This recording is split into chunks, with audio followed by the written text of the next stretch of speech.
Why might guys get defensive over issues of safety and trust? Also, what can you do if the guy just doesn't want to change? But first, are safety and trust the same thing? We'll see you in there. Okay, so safety and trust, are they the same thing? Are they different? Um, Matt, I'm sure you have a great deal of input on this, so I'll let you start off. Safety and trust, are they the same thing? Well, I don't necessarily think they're the same thing personally, but in the context of my coaching work, in the context of the ideas that I try to impart to the people I work with and the ideas that I write about, I do tend to conflate them. And the reason why, and we talked about this in a previous conversation, this idea of Maslow's hierarchy and how critical safety is as a human need. And I just believe that correlates so closely with relationship health. We require safety in order to have a relationship. And to me, the presence of trust correlates with the presence of safety. And as trust increases between two people, the way that I think about it, the way that, and again, it's a hyper focus typically on common male habits in male-female relationships tends to be like the focus of my work.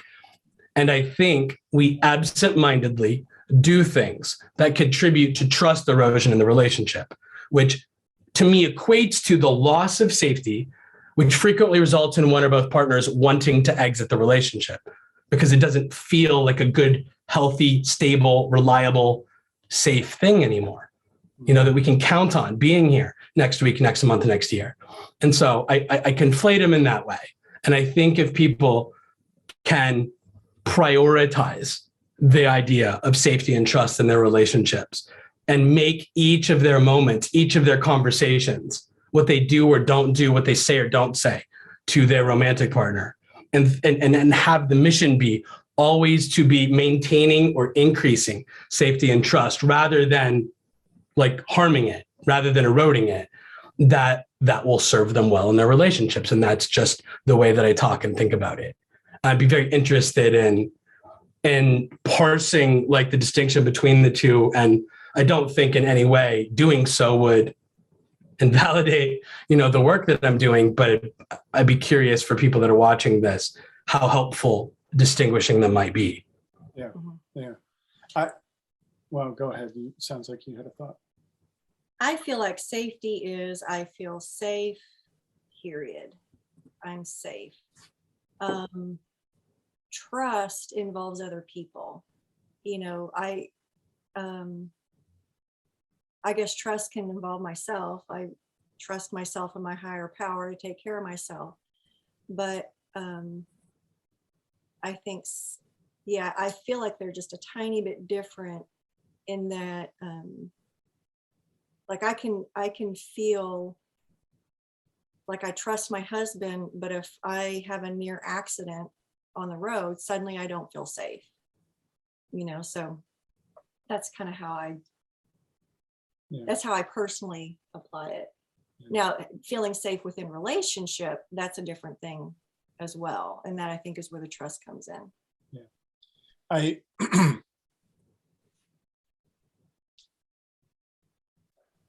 For me, the idea of safety in relationship is, is the other person going to harm me physically, financially, emotionally is where it gets gray. But there's, can I go to sleep tonight and expect not to, have certain things happen in the middle of the night that would feel unsafe? So there's that element to it. And then the trust piece, you can have all sorts of physical feelings of safety, but a huge lack of trust for what the other person does or does around you or so on. And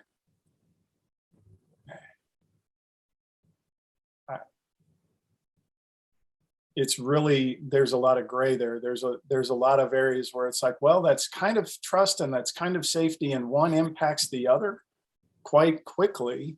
I can I can feel unsafe and now my trust is decreased too. Or I can feel unsafe, but I have a lot of trust for the other person. You know, there's just, it's tied together somehow. And I think this is a great reason to explore this. Yeah. And well, my work lives in the gray. Like I was so defensive of the notion that I wasn't a danger, that I wasn't unsafe because of all those sort of quote unquote black and white things. I'm not going to financially harm you. I'm not going to physically harm you. I'm not going to abandon you.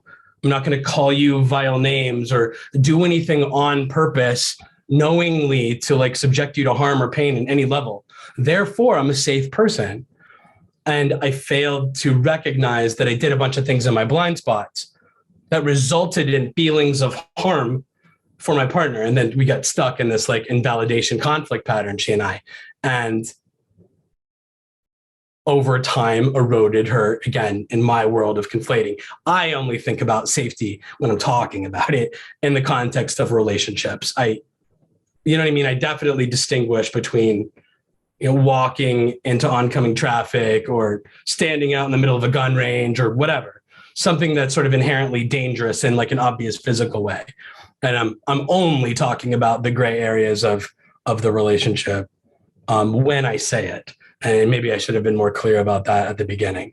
But I do think that speaks to why so many men, particularly, are defensive about the idea of safety and trust in their relationships.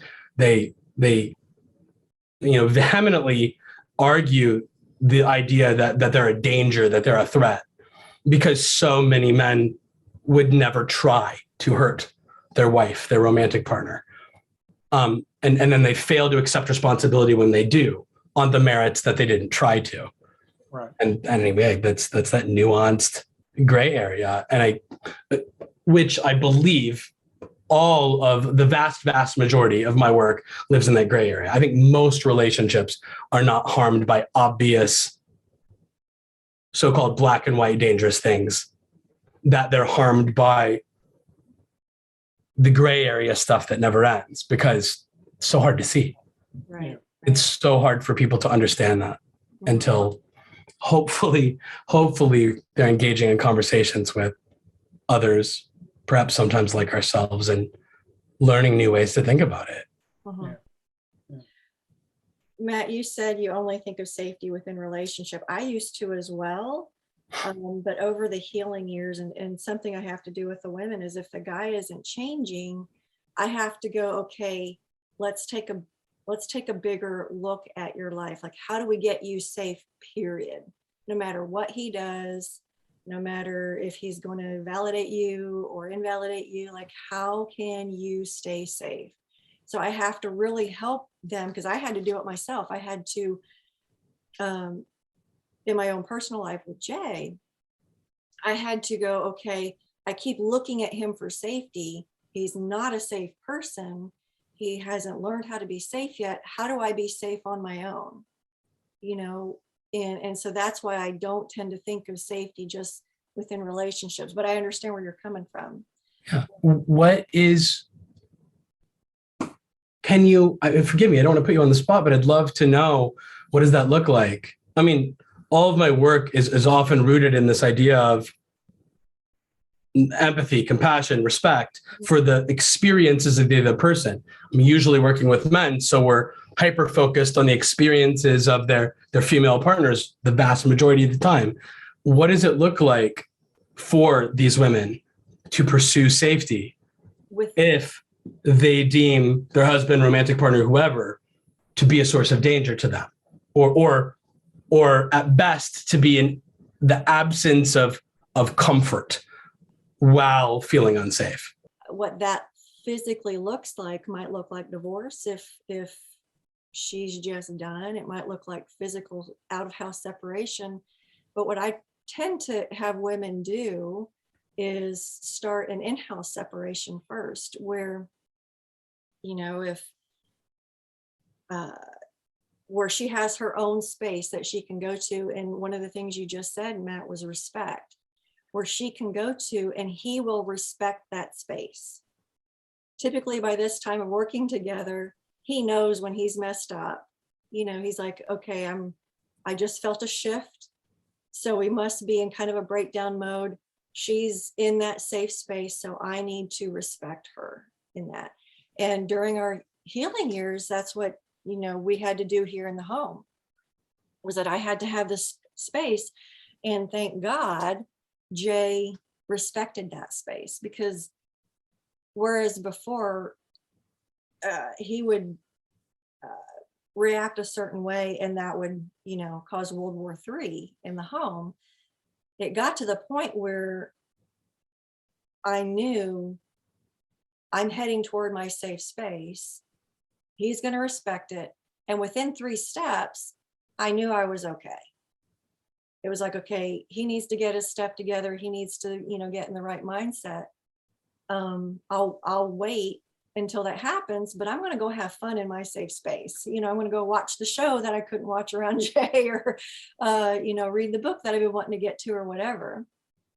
And so physically that's, or practically, that's what that looks like, as far as being safe on my own, kind of apart from the relationship. And I really believe women need that sort of, that sense of safety within themselves, in order to handle to get through the healing years as the guy's learning maybe a better way to show up. Another way it looks is, it's probably 4 years into our healing, 3 or 4 years, I realized if I spent as much time working for a company as I did on this relationship, I would make a killing. Like, I would make a killing. At that point, I had been working part-time, but by that time I had quit that job. Didn't want to go back to accounting, that I have my degree in. Had no desire to go back to that. But I thought, if I'm learning so much about relationships, that if I applied that to any organization out there, I could take care of myself. I would be safe, apart from the relationship. And that helped me not feel so stuck, not feel like, gosh, I haven't worked in how long, and I wouldn't be able to make a living wage out there right now, and that sort of thing. So that's a couple of practical ways that looks like. Thanks for watching. In the next episode, we'll discuss how guys can keep from mistreating their partners. So we'll see you then.